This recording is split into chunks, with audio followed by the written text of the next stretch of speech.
மகா பெரியவா ஆசிர்வாதத்துடன் இந்த சேனல்ல வழிபாட்டு முறைகளையும் பூஜை முறைகளையும் பரிகாரங்களையும் செய்யும் முறை பற்றிய வீடியோ பதிவுகளை நான் பதிவேற்றம் செய்ய இருக்கிறேன்.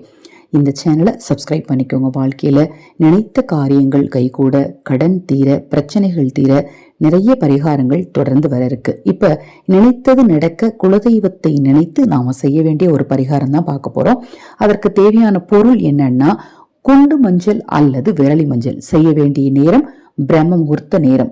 நீங்க உட்கார்ந்து செய்ய வேண்டிய இடம் நிலைவாசல்ல அமர்ந்துதான் இந்த பரிகாரத்தை செய்யணும். குண்டு மஞ்சள் வாங்கும் போது கவனம், குண்டு மஞ்சள்ல ஓட்டை இருக்கக்கூடாது, வண்டு இருக்கக்கூடாது, அது மாதிரி பார்த்துக்கோங்க. அது மாதிரி விரலி மஞ்சள்ல ஒற்றை மஞ்சள் இந்த சைடில் இரட்டை கொம்பு வரும், அதை மாதிரி மஞ்சள் இருந்தா ரொம்ப சிறப்பு. கிடைக்கல அப்படின்னா இருக்கிறத வச்சு செய்யுங்க.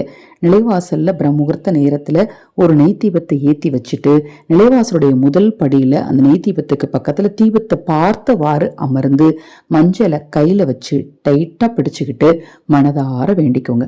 நினைத்த காரியங்கள் கைகூடணும் அப்படின்னு குலதெய்வத்திட்ட பிரம்ம முகூர்த்த நேரத்துல வேண்டிட்டு அந்த மஞ்சக்கிழங்க ஒரு மஞ்ச துணியில கட்டி உங்க வீட்டு நிலைவாசல்ல கட்டிடுங்க. நீங்க எப்ப கோயிலுக்கு போறீங்களோ, குலதெய்வ கோயிலுக்கு நீங்க எப்ப போறீங்களோ அங்க இருக்கக்கூடிய விருட்சத்துல நீங்க கட்டி வச்சிருந்த இந்த மஞ்சளை எடுத்து கொண்டு போய் சமர்ப்பணம் பண்ணிருங்க. குலதெய்வத்தின் அருளால நினைத்த காரியங்கள் நிச்சயமாக உங்களுக்கு ரொம்ப சீக்கிரமாவே நடக்கும்.